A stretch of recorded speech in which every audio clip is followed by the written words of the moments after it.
لا حول ولا قوة إلا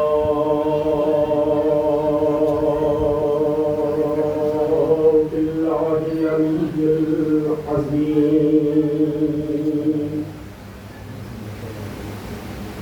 حسبنا الله ونعم الوكيل، نعم المولى ونعم النصير. أعوذ بالله من الشيطان اللعين الرجيم. بسم الله الرحمن الرحيم. الحمد لله رب العالمين. الصلاة والسلام على سيد الأنبياء والمرسلين وخاتم النبيين الملقب بطه وياسين، المصدق المصطفى الأمجد المحمود الأحمد بالقاسم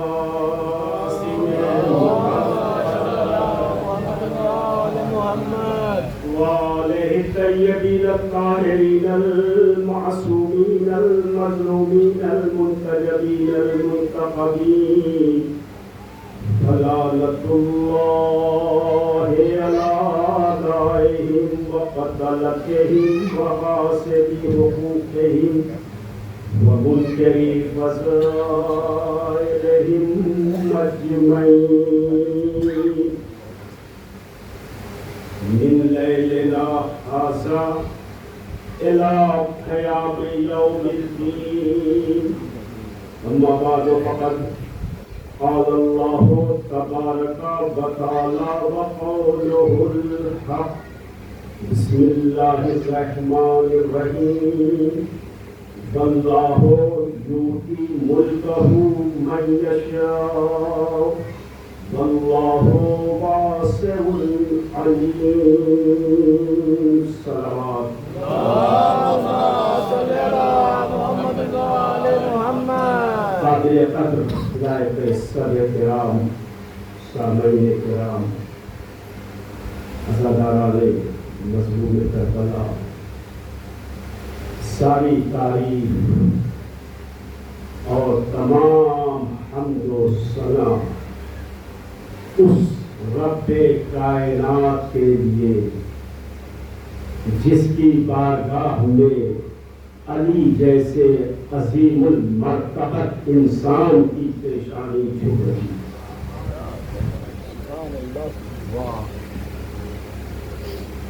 اور لاکھوں اور کروڑوں درود و سلام ہو اللہ کے ان منتخب برگزیدہ اعلیٰ و عرفہ ذات مقدس کے اوپر کہ جن کے قبضے میں اللہ نے ساری کائنات دے رکھی.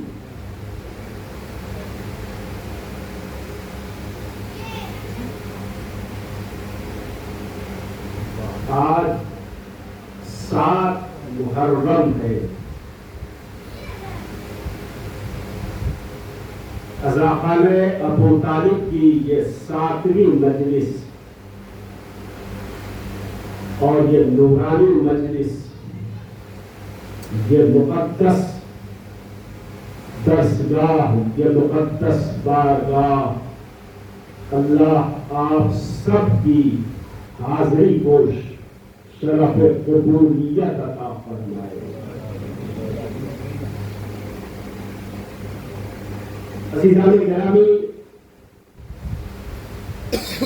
اور اس کے ساتھ ایک دعا اور وہ دعا یہ ہے کہ پروردگار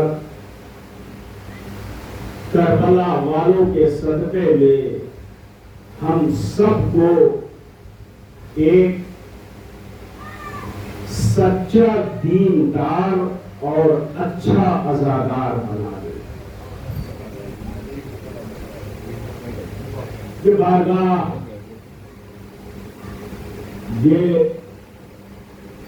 سرکار سید الشہداء کا علی شان محل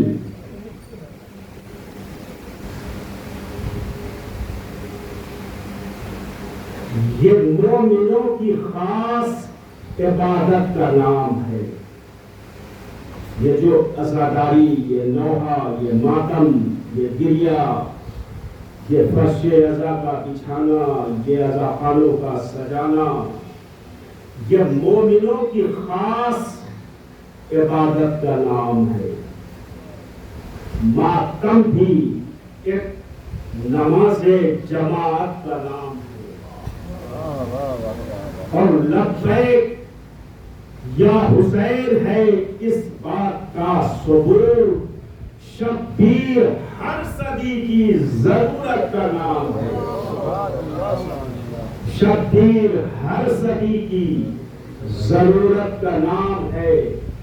اور عباس کے جلال کے آگے ہو کس کا نام؟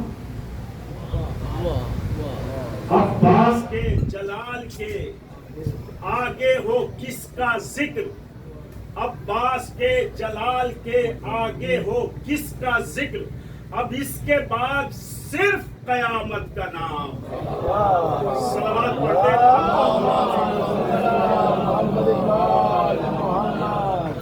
اس کے بعد صرف قیامت کا نام ہے۔ ہاں ارباب اعزاز اور عزیزان گرامی، سورہ بقرہ آیت نمبر 247 247 نمبر کی آیت کو میں نے آج کی اس عظیم اور مخصوص مجلس کے لیے منتخب کیا ہے۔ ارشاد پروردگار عالم ہو رہا ہے، بہت توجہ اور لفظوں پر پوری نظر آپ کی ہونی چاہیے۔ پوری سماعتوں کے ساتھ آپ دیکھیں کہ اللہ قرآن مجید کے حوالے سے ارشاد فرما رہا ہے، اللہ یؤتی ملکہ، اللہ وہ عظیم ذات ہے کہ جو عطا کرتا ہے، دیتا ہے اپنا ملک۔ کس کو عطا کرتا ہے؟ من یشاء۔ اب اس لفظ من کا ترجمہ میں نہیں کروں گا۔ اللہ عطا کرتا ہے اپنا ملک، اپنا اختیار، اپنا پاور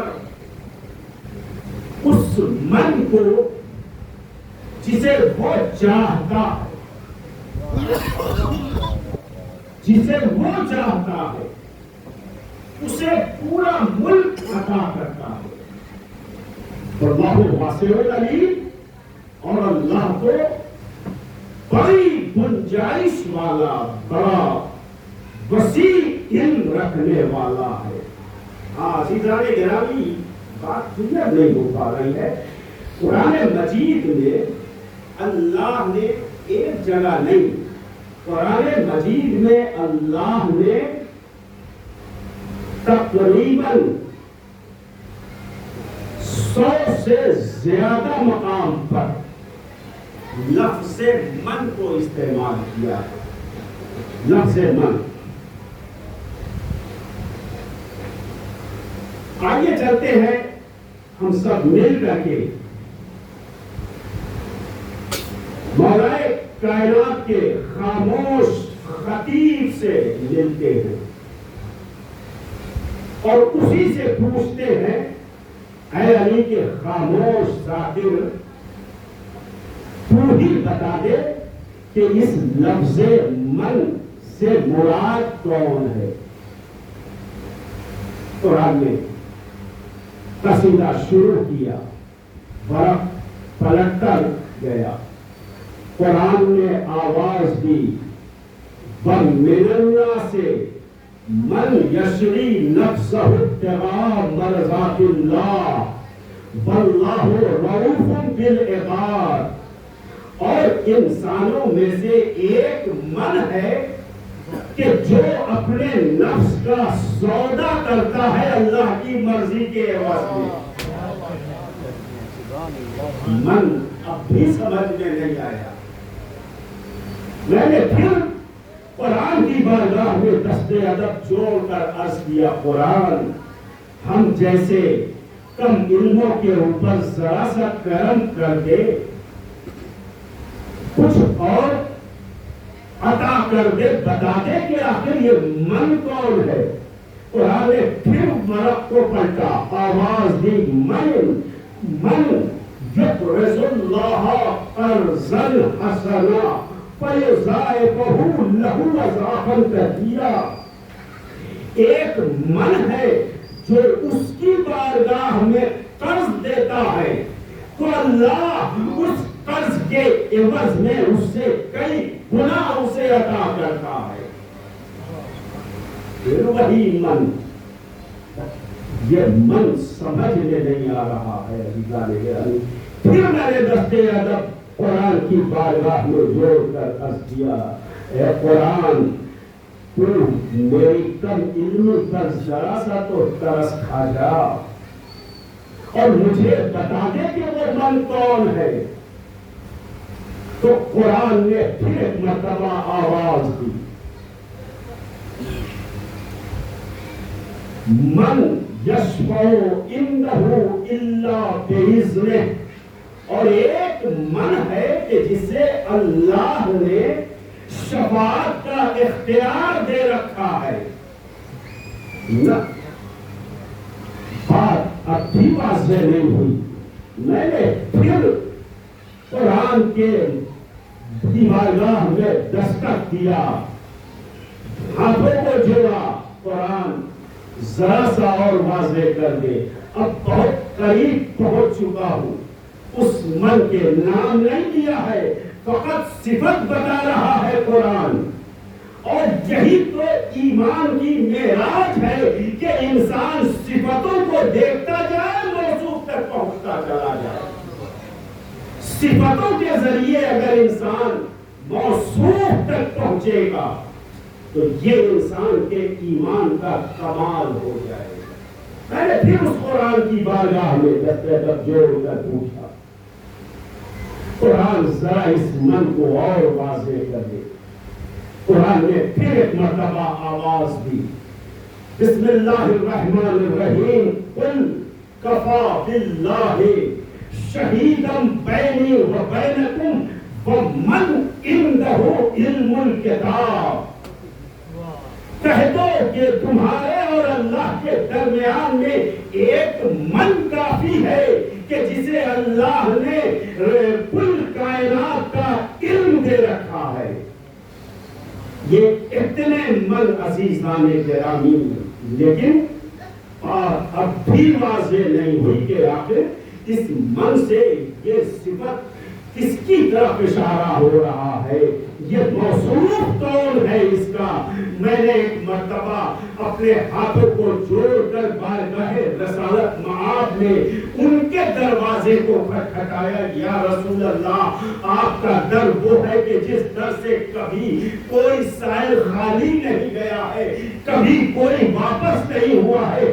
یا رسول اللہ مجھے عطا کر دیجئے کہ آخر یہ قرآن جو اتنی بار لفظ من کو استعمال کر رہا ہے، اس من سے مراد کون ہے. جب میں نے بارگاہ رسالت میں جب دستک دیا اور دینے کے بعد ان سے التجا کیا تو ایک مرتبہ پیغمبر اسلام کے پیکی پیشانی پر پیغمبر اسلام کے لبوں پر مسکراہٹ آئی. کہا نادان آ میرے ساتھ آ، میں تجھے من تک پہنچائے دیتا ہوں. اور یہ کہہ کر پیغمبر نے میرے ہاتھوں کو تھاما. تھامنے کے بعد خرامہ لے کر غدیر کے صحرا میں پہنچے اور پہنچنے کے بعد ایک مرتبہ اس فضا کو آواز دی.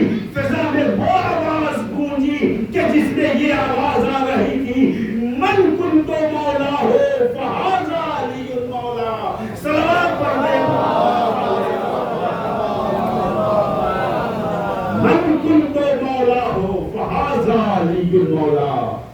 جس کا میں مولا ہوں اس کے لیے علی مولا ہے۔ اب سمجھ میں بات آئی کہ جہاں بھی من ہے فاللہ یؤتی ملکہ، بے شک اللہ اپنا ملک عطا کرتا ہے اس من کو کہ جو غدیر کا من ہے، اپنا ملک عطا کرتا ہے اس علی کو، اپنا اختیار عطا کرتا ہے اس علی کو۔ عزیزان گرامی، یقیناً اس پروردگار عالم نے اپنا سارا اختیار، ہاں مجھے معلوم ہے کائنات رازق مجھے تسلیم کرتی ہے، میں رازق کائنات ہوں، مگر رزق تمہارے ہاتھوں سے بٹواؤں گا۔ اور یہی وجہ ہے عزیزان گرامی کہ وقت آپ کا سنا ہوا ہے، صرف محدود کرنے کے لیے، آپ کے ذہن کو آمادہ کرنے کے لیے، اور جلدی جلدی کچھ باتیں کہ جب مولا کائنات ظاہری تخت خلافت پر آئے، ظاہری تخت خلافت پر آئے، مولا نے اپنی حکومت کا جائزہ لیا۔ جائزہ لینے کے بعد ایک شام مولا نے منبر سے یہ اعلان کیا کہ میری حکومت میں کوئی بھوکا نہیں ہے، میری حکومت میں کوئی پیاسا نہیں ہے، کوئی ایسا نہیں ہے کہ جو بے لباس ہو، کوئی ایسا نہیں ہے کہ جو جس کے پاس گھر نہ ہو۔ رات کا وقت تھا، مولا نے اعلان کر دیا، صبح ہوئی، ایک شام زادہ در علی پر پہنچا۔ علی کل رات آپ نے بڑا اعلان، بڑا چیلنج کیا ہے کہ میری حکومت میں کوئی بھوکا نہیں سوتا ہے۔ آپ نے غور کر لیا ہے، دیکھ لیا ہے، کہا بے وقوف نادان دیکھتا اور سوچتا وہ ہے کہ جسے نسیان ہوتا ہو۔ یہ علی بھولتا نہیں ہے۔ کہا پھر غور کر لیجیے، کہا میں نہیں، تم اپنے اوپر غور کر لے، اپنے وجود پر غور کر لے، مجھے غور کرنے کی ضرورت نہیں ہے۔ میں نے جو کہہ دیا، میری حکومت میں کوئی بھوکا نہیں سوتا ہے، اور تو مجھے سوچنے کے لیے کہہ رہا ہے۔ ذرا اپنے جیب سے وہ شیشی تو نکال جس شیشی میں تو نے چونٹیوں کو بند کر کے رکھا ہے۔ آیا تھا مولا کی حکومت پر اعتراض، رضاقیت پر اعتراض کرنے کے لیے، یہاں تو ایک عہدہ اور بھول گیا کہ مولا عالم الغیب بھی، عالم الغیب بھی ہے۔ بھائی انہیں کیا خبر، وہ شیشی لے کر جیب میں آیا تھا، کہا جیب سے وہ شیشی نکال اور دیکھ۔ اب جو اس نے دیکھا تو دیکھا کہ چونٹیاں اپنے منہ میں دانے لیے ہوئے شیشی کے اندر ٹہل رہی ہے۔ تجھے صرف رزق کی پڑی تھی کہ رزق کیسے ملتا ہے، یہ بتا کے اس بند ڈبے میں ان چونٹیوں کو آکسیجن کس نے دیا ہے، جو بغیر آکسیجن کے یہ زندہ رہ سکتی؟ عزیزان گرامی، یہ ہے اختیار کل۔ اللہ نے انہیں یؤتی ملکہ اپنا ملک عطا کر دیا ہے، پورا اختیار دے رکھا ہے۔ عزیزان گرامی، یہ وہ علی ہے، پورا اختیار علی کو۔ علی اب علی دینے پر آمادہ ہے۔ مصر کو زبان دے دی، مردے کو حیات دے دی، سلمان کو منا اہل البیت کا تاج عطا کر دیا، قمر کو غلامی کا شرف دے دیا، کسی کو زندگی دے دی، کسی کو موت دے دی، کسی کو رزق، سورج کو پیدا دیا۔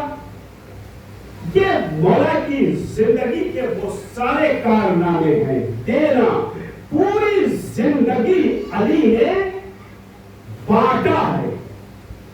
اب زندگی کا ایک لمحہ بھی مجھے، علی کی زندگی کا ایک لمحہ بھی مجھے ایسا نہیں دکھا سکتے کہ جس لمحے میں علی نے کسی سے کچھ لیا ہو. دیا ہے علی نے، پوری زندگی علی نے بانٹا ہے، پوری زندگی علی نے بانٹا ہے. حیات، موت، رزق، علم بانٹا ہے علی نے. اور یہی تو کیا ہے کہ پھر اللہ نے علی کو حسن اور حسین جیسا عظیم بیٹا بھی عطا کیا. مگر ارباب اعضاء، یہ بات میری سمجھ میں نہیں آئی کہ حسن و حسین جیسے بیٹے کی موجودگی میں وہی علی رات کے مصلے پر بیٹھ کر اپنے بلند ہاتھوں کو اللہ کی بارگاہ میں بلند کر کے ایک بیٹا مانگ رہا. یہ بیٹا مانگنے کی وجہ کیا؟ مولا آپ کو تو اللہ نے حسن اور حسین جیسا بیٹا عطا کر دیا ہے. عباس کی مولا نے جواب دیا، سنے جواب، مولا نے جواب دیا میں نے عباس کو اسی لیے مانگا ہے تاکہ دنیا کو پتا چل جائے کہ عباس کن عظمتوں کا مالک. عباس علی جیسے عظیم انسان کو بھی بغیر مانگے نہیں ملتا. علی جیسے عظیم انسان کو عباس بغیر مانگے نہیں ملتا. یہ ہے جناب عباس کی عظمت. عزیزان کرام، بہت مشہور حدیث آپ کی بارہا کی سنی ہوئی ہے. پیغمبر نے فرمایا انا مدینۃ العلم وعلی بابها، میں شہر علم ہوں، علی اس کے دروازہ ہے. پیغمبر شہر علم ہے، علی اس شہر علم کے دروازہ ہے. وہ مشہور واقعہ آپ کی نظروں سے گزرا ہوگا کہ مامون رشید کے دربار میں ایک شخص، اور اس نے کہا کہ فرزند رسول، اس زمانے میں جو ہمارے نوے اور 10ویں امام تھے، بہلول سے مامون رشید کے دربار میں بہلول، اس آنے والے شخص نے کہا بہلول تو بہت علی علی کرتا رہتا، یہ بتا دے کہ کیا جبرائیل کبھی علی کے پاس آئے؟ کہا ہاں. کہا کتنی مرتبہ آئے؟ کتنی مرتبہ آئے؟ کہا 48,000 مرتبہ آئے. کہا 48,000 مرتبہ؟ کہا ہاں. کہا تجھے دلیل پیش کرنی ہوگی، اگر دلیل نہ دے گا تو میں تجھے قتل کر دوں. کہا دلیل یہ ہے کہ پہلے مجھے یہ بتا دے، تیری نظروں سے تو بہت ساری کتابیں تاریخ گزری ہیں، حدیثیں گزری، یہ بتا دے کہ جبریل پیغمبر کے پاس کتنی مرتبہ آئے؟ کہا 24,000 مرتبہ. کہا شہر میں پیغمبر کا 24,000 مرتبہ شہر میں جانا اور شہر سے پھر واپس آنا دروازے سے، تو اس اعتبار سے 48,000 مرتبہ ہوا کہ نہیں ہوا؟ عزیزان گرامی، 48,000 مرتبہ اگر کوئی شخص پیغمبر کے پاس 24,000 مرتبہ گیا تو علی کے پاس 48,000 مرتبہ گیا. ہے کہ نہیں؟ اب آئیے، جناب عباس کا بہت مشہور لقب باب الحوائج ہے. باب الحوائج، حاجتوں کو پورا کرنے کا دروازہ. تو پھر حاجتوں کا شہر کون ہے؟ حسین ابن علی ہے. حسین ابن علی حاجتوں کے شہر ہے اور اس شہر کے دروازے کا نام عباس ہے. عزیزان گرامی، یہی وجہ ہے کہ ہر روز 70,000 ملک امام حسین کے روزے پر جاتے ہیں. تو اگر 70,000 مرتبہ امام حسین کے روزے پر وہ ملک جاتے ہیں تو 1,40,000 چاہتے ہیں. سلام پڑھ کے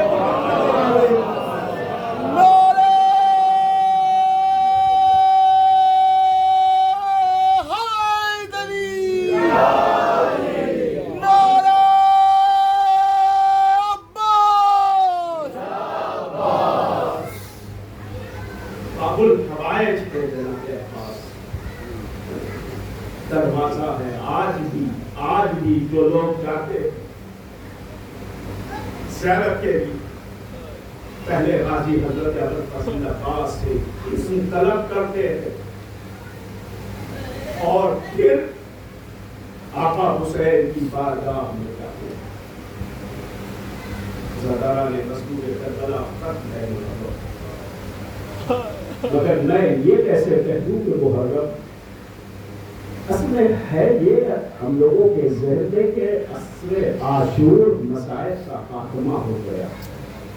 عزیزانو عصر عاشور مصائب کا خاتمہ نہیں ہوا, عصر عاشور سے مصائب شروع ہوا. کوئی شہزادیوں سے پوچھے عصر عاشور کے بعد کے حالات, بیوی بتائے گی, شہزادی زینب بتائے گی, شہزادی کلثوم بتائے گی کہ عصر عاشور کے بعد یہی وجہ ہے عزیزان گرامی کہ جب سید سجاد سے پوچھا گیا مولا سب سے زیادہ ظلم, تو مولا نے کربلا کو نہیں پیش کیا, کربلا کا نام نہیں لیا. یہ نہیں کہا جہاں جناب پاوی اکبر کے سینے پر برچھی لگی تو سب سے زیادہ ظلم ہوا. نہیں, جب سید سجاد تمہارے کربلا سے پوچھا ہے کسی نے مولا سب سے زیادہ ظلم, تو مولا نے 3 مرتبہ کہا شام الشام الشام. اگر بازار شام بھی ہے, دربار شام بھی ہے, باہر شام بھی ہے. شام کا لفظ استعمال کیا ہے سید سجاد نے. محرم کیا اپنی کو کسی مسائل کی ضرورت ہے؟ صرف یہ تصور بہت کافی ہے کہ 6 مہینے کا علی اصغر بار بار اپنی زبان کو اپنے ہونٹوں پر پھرا رہا ہے اور غازی عباس کا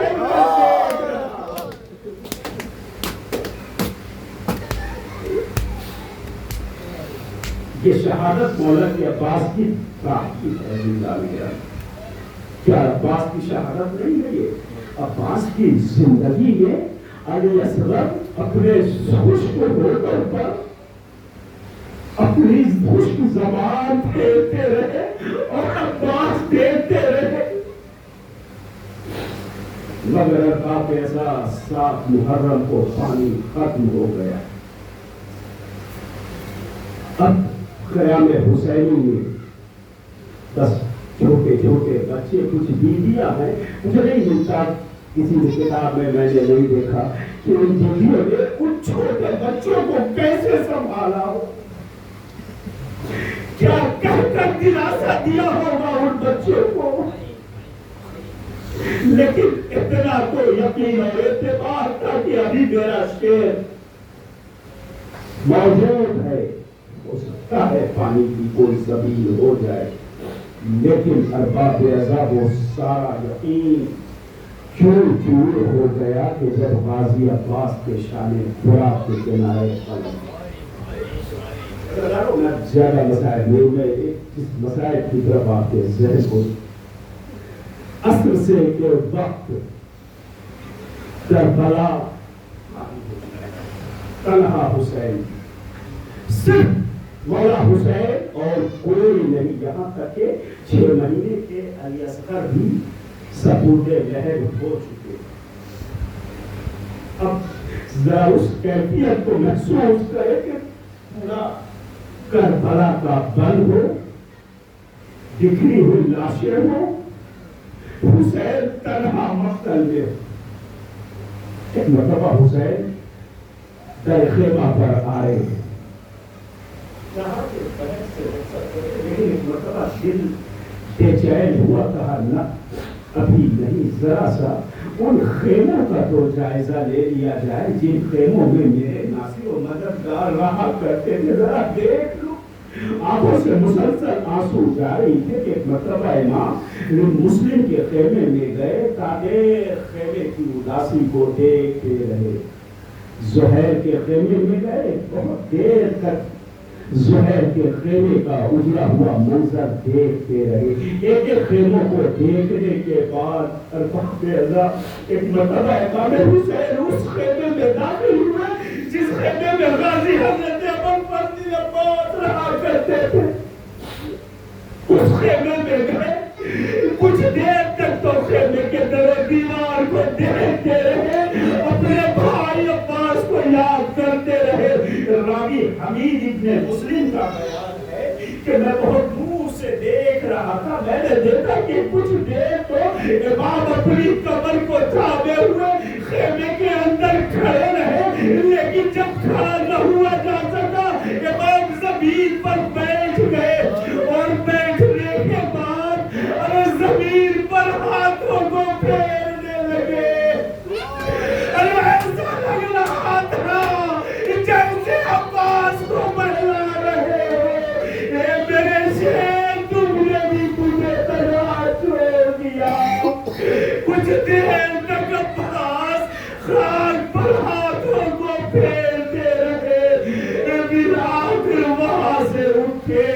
اب جب اٹھے اور مقتل کی طرف جانے کا ارادہ کیا, راوی کہتا ہے صاحب دمت الثاقبہ ایک مقتل کی بڑی معتبر کتاب ہے بظاہر. اس دمت الثاقبہ میں لکھا ہے کہ جب امام حسین گھوڑے پر سوار ہونا چاہتے تھے, پورے مدینے سے چلتے کربلا پہنچنے کے درمیان میں جب بھی حسین گھوڑے پر سوار ہوتے تھے تو جناب عباس مولا حسین کے بازو تھام کر کے نہیں سوار کرتے تھے. میں نے دیکھا مولا عباس امام حسین کا بازو تھام کر گھوڑے پر نہیں سوار کرتے تھے. اس کام کے لیے جناب علی اکبر تھے. جوان بیٹا ہوتا ہی اسی لیے ہے. جناب علی اکبر اپنے باپ کو گھوڑے پر سوار کرتے تھے تو پھر جناب عباس کیا کرتے تھے. دمت الثاقبہ نے لکھا کہ جناب عباس مولا حسین کے گھوڑے کے پہلو میں کھڑے رہتے تھے اور جب مولا سوار ہوتے تھے تو رکاب کو امام کے پیروں میں پہنا دیا.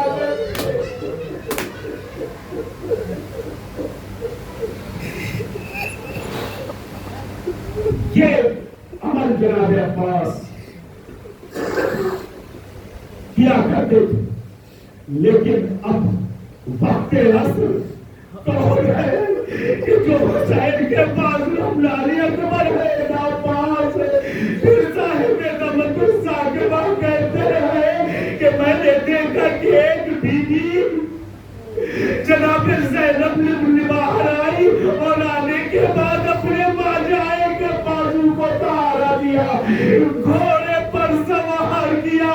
میں تو دیکھ رہا تھا کہ یہ شہزادی زینب ہے, لیکن کچھ دیر کے بعد میں نے دیکھا ارے ایک سیاہ پوش بیوی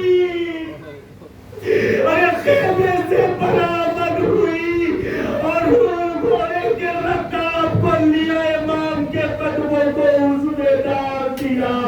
ارے باپ نے جیسے دیکھا ارے پنجے کے بل کھڑے ہو گئے اور کدمات کا رخ کیا. اے میرے غازی عباس, آپ نے پہچانا یہ کون بیوی ہے؟ یہ کوئی اور بیوی نہیں, یہ بیوہ جناب عباس ہے. ارے بیوی کہتی ہے کہ وقت روزہ میرے آقا عباس نے میرے والی وارث عباس نے مجھ سے وصیت کیا تھا کہ جب آقا جانے لگے اس کام کو تم انجام دینا. آئے وہ شہزادی ارے باپ کے قدموں کو لگام میں ڈال رہی ہے. کیا گناہ برپا ہوا ہوگا. اے میرے مالک